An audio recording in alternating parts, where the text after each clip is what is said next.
On va déballer un peu de matos et après on va tester le nouveau Mac Mini 2018 avec un iGPU, DaVinci Resolve, tout ça pour voir si ça marche bien et si tu peux acheter ça pour ton petit setup personnel.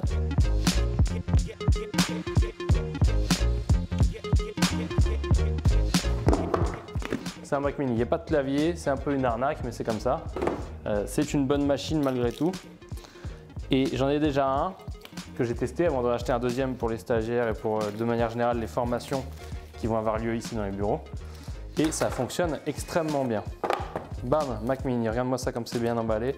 C'est magnifique, tic-tac. Voilà. Et ici, on a un écran de toute beauté. C'est pas l'un des plus chers, c'est même l'un des moins chers parce que je veux tester. C'est un écran de 32 pouces. Et du coup, qu'est-ce qui est important dans les écrans? C'est vraiment une vidéo ghetto, hein, Joseph. Qu'est-ce qui est important dans les écrans? C'est pas que la taille. Ça, tout le monde peut se le dire, la taille, c'est pas le plus important. Parce que le plus important, c'est la taille, oui. Même si je pense qu'il y a une théorie, après quelques années d'expérience et beaucoup de tests de différents écrans dans des situations où tu as besoin d'être rapide, efficace, etc. L'idéal, c'est du 2 x 24 pouces. Ou alors de l'écran 21/9e. Le problème de l'écran 21/9e, c'est que par exemple un écran 21/9e de 32 pouces ou 34 pouces, il est beaucoup moins haut qu'un écran de 34 pouces puisque la diagonale, elle n'est pas comme ça, enfin elle n'est pas en diagonale vers le haut, elle est en diagonale vers le côté puisqu'il est plus large. Donc du coup, pas forcément viable pour tout le monde. Perso, je suis semi-fan. Donc du coup, ça c'est pas un 21/9e et ça va être gigantesque. Donc ça fait la taille d'une télé, c'est un 32 pouces 80 cm. Mais il a une résolution d'un très très bon écran, c'est-à-dire pas juste 1920 par 1080, ce qui veut dire que tu peux être proche dessus et pas te niquer les yeux. Ok, ok, ça tourne mal. Voilà. Voilà, tac tac. Beau gosse. Il est propre, hein. Celui-là il va être agréable. Je sais pas si je vais pas switcher moi, tiens. Donc là-dedans, on doit avoir un pied, voilà, un pied. Voilà, donc on va monter ça et on te reprend après.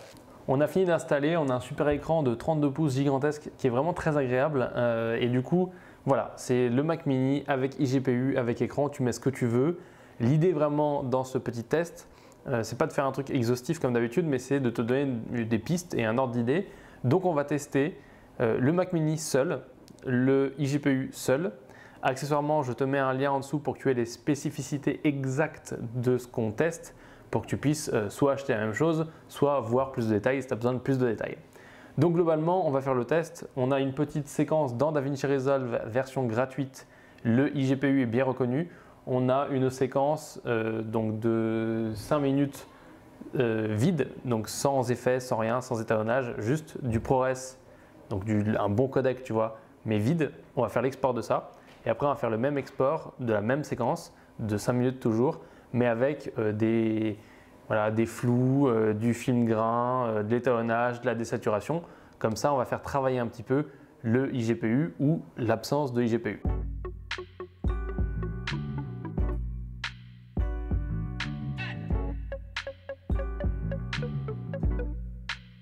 Je viens de lancer les premiers exports qui sont sans le GPU, donc il est déconnecté. Et on a 4 exports. On a un export avec étalonnage en ProRes, un export avec étalonnage en H264 pour voir la différence entre l'encodage des deux codecs. Donc pendant le temps qu'on doit attendre que le rendu se fasse, petit mot de nos sponsors, je positionne cette lumière comme ça tu me vois bien. Le sponsor aujourd'hui c'est qui? C'est le seul sponsor qui accepte de sponsoriser la chaîne Max Maximus et de me sponsoriser, c'est Maximus University. Non, je ne me fous pas de ta gueule, le matos que tu vois là, il est payé par Maximus University, il est payé par le travail que je mets pour créer des formations et des gens qui veulent bien suivre ces formations en payant les formations. Tout ça permet de financer le contenu gratuit, mais aussi de financer du matos pour faire des tests, comme le G80 qui est ici, qu'on testera dans une prochaine vidéo, et l'Atomos qui est ici, etc., etc. Donc du coup, si tu es intéressé, que tu veux soutenir la chaîne YouTube, tu peux bien entendu aller suivre une formation. En plus, tu pourras apprendre des choses.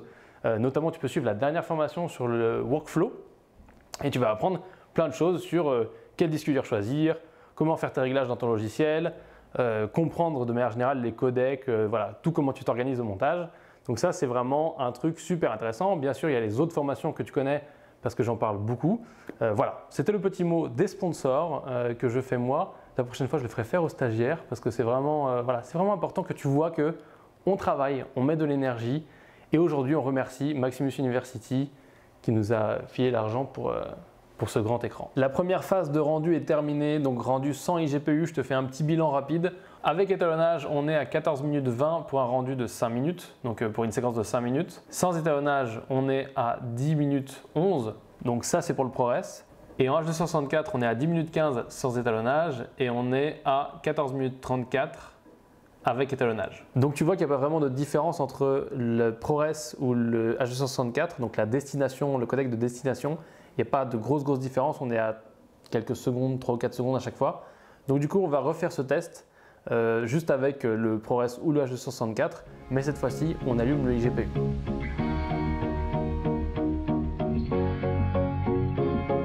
La deuxième série de rendus est terminée, donc là, on a des rendus qui sont extrêmement plus courts. Et un truc auquel je ne m'attendais pas du tout, c'est que c'est aussi plus court sur la séquence qui n'est pas étalonnée. Donc bon, c'est pas comme ça d'habitude, mais c'est plus court quand même. Donc on va regarder tout simplement, là on a dans le même ordre que tout à l'heure, je t'affiche les trucs, un rendu qui dure 4 minutes au lieu de 14, un rendu qui dure 2 minutes 38 au lieu de 10-15 je crois. Donc tu vois que globalement les résultats sont assez satisfaisants. Petit test terminé, j'espère que ça t'a plu cette vidéo. J'aurais bien été tenté vraiment de répondre à plein de questions qu'on m'a déjà posées sur les iGPU. Mais ce que je voudrais que tu fasses avant de me poser une question en commentaire, parce que j'y répondrai vraiment, je suis présent, je suis là, je réponds. Ce que je voudrais que tu fasses, c'est que tu ailles voir l'autre vidéo que j'ai fait sur le iGPU de Blackmagic. Il est très intéressant, le iGPU de Blackmagic, mais contrairement à celui-ci, dont on parlera plus dans une autre vidéo, tu ne peux pas choisir la carte graphique que tu mets dedans. Moi, j'ai choisi cette config-là parce que ça me permet d'avoir, même si ça me coûte assez cher, puisqu'il y en a pour 200 et quelques euros d'écran, il y en a pour 300 euros de boîtier de iGPU, il y en a pour environ 450-600 euros de carte graphique et 1369 euros de Mac mini.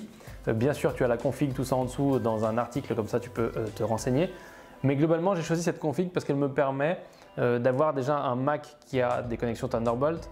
Elle me permet d'avoir plusieurs iGPU branchés dessus, même si d'après mes tests, ça ne change rien du tout. Mais elle me permet aussi de faire évoluer ma carte graphique, ce que je ne pourrais pas faire sur un iMac parce que je veux rester sur Mac, c'est mon délire. Donc du coup, je n'ai pas choisi un iMac même si ça me coûte quasiment le même prix, tout simplement parce que au moins ça, je peux le faire évoluer. Maintenant, j'ai aussi un iMac qui est là. Joseph, tu veux montrer l'iMac? Voilà. Et qui marche très bien avec le réseau qu'on a au bureau. C'est vraiment extrêmement pratique. Mais voilà, c'est vraiment un truc qui est complémentaire. Et surtout, l'un des trucs qui est vraiment génial pour toucher un peu plus le Mac mini, si tu te poses la question et si vraiment tu as envie d'acheter ça, oui, ça n'a pas de carte graphique, mais du coup, tu as le choix, tu peux mettre la carte graphique que tu veux. Mais par contre, tu peux avoir du 10 gigabits Ethernet et du Thunderbolt. Ce qui veut dire que tu peux exploiter et te connecter à peu près à n'importe quel réseau. Si tu veux avoir comme moi un serveur et faire du montage avec un serveur, c'est vraiment très pratique. Donc voilà, c'est la fin de cette vidéo. Je ne vais pas te faire plus long. Si tu as des questions, tu les mets en dessous et j'y répondrai. Si tu as des suggestions d'autres vidéos avec ce matériel, des tests que tu voudrais qu'on fasse, n'hésite pas à les suggérer, on les fera s'il y a cette demande et essayez de mettre des petits pouces en l'air pour voter les tests. En tout cas, je te remercie d'avoir regardé cette vidéo et on se voit dans une prochaine. Ciao!